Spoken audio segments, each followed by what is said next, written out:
how about Chris Trumbauer? Has he done a great job?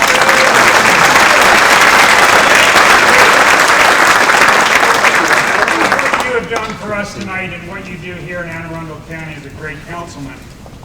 But the real heroes are you all.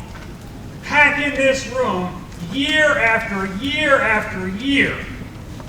Is there any doubt as to why Maryland is a leader environmentally nationwide? Sure, it's the Mike. Sure, it's all of our elected officials. But they've got you behind them, and they would never be able to do what they do without you. Mike Bush said it.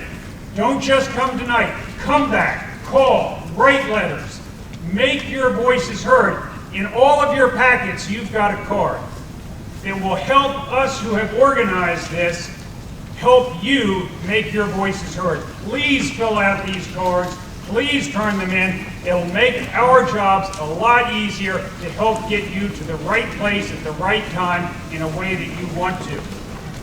We can keep this going. And it's never been more important. But we all have to work every day during the session and beyond. It's a moment in time. It's a moment in time for the Chesapeake Bay and all 6 states in the watershed. It's a moment in time for Maryland. We had a discussion at a board meeting of the Chesapeake Bay Foundation recently about this fact that it's a moment in time. And when we finished, Dr. Don Bosch, certainly one of the world's renowned estuarine scientists and a member of our board, is Don here? He often is. He said, no, you got it wrong. It's not a moment in time. It is the moment in time. 3 tries to save Chesapeake Bay with a multi-state, federal-state agreement. This is the 3rd one. It's called a total maximum daily load, which just means it follows good science to say how much pollution the bay can assimilate and all the rivers and streams which flow into it, and not go above that. In fact, come down to that level and then cap it there. Pollution diet, bay pollution limits, a blueprint for the bay. It's the most ambitious plan for restoration of an ecosystem ever written in this country, and that means in the world.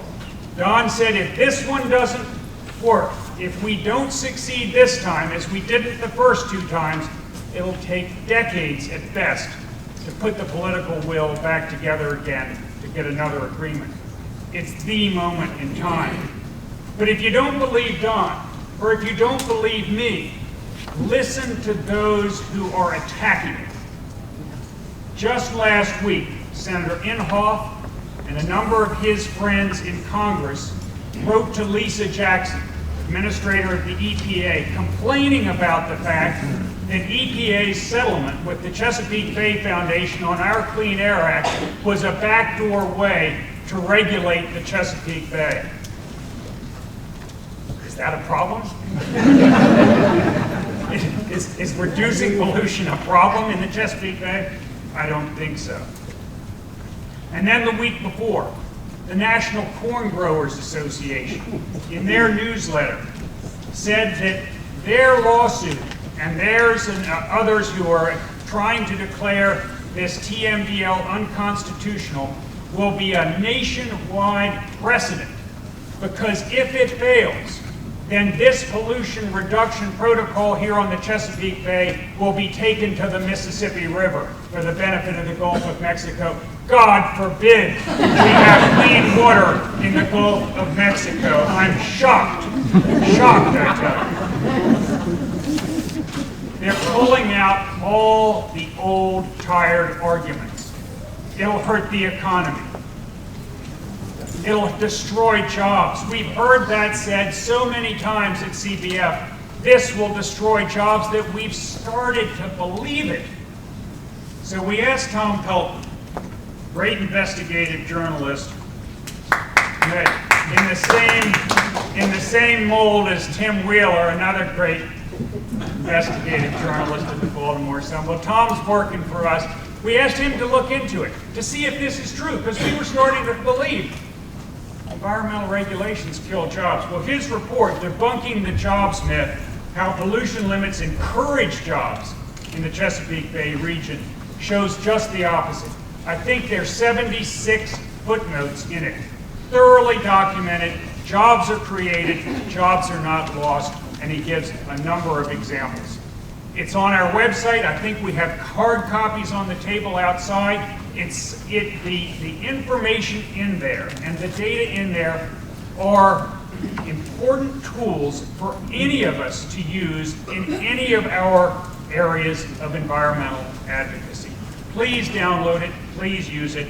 Let us send you multiple copies if you'd like to have it. Listen, let me wrap up. We have made enormous progress.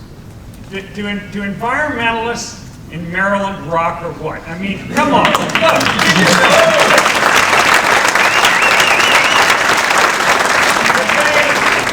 The Bay is starting to do better, modestly on the increments, modestly, but it's going in the right direction. We're winning, but it's a very, very fragile success. We must not be complacent. Consider this, there is, when it comes to the environment, never an absolute win.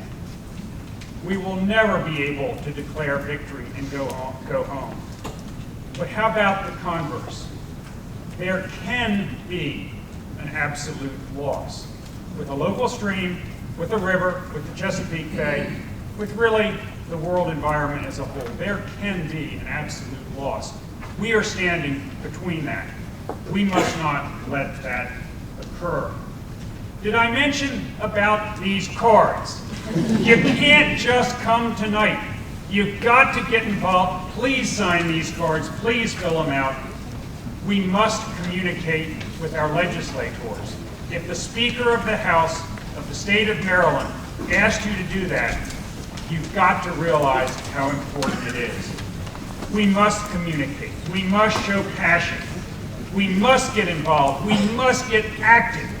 And if we do, I guarantee you, we will leave our children and our grandchildren a better place than we found it.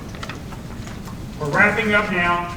Green drinks at the Lowe's Hotel. I'm going to turn it back to Chris, but thank you all for all you do very, very much.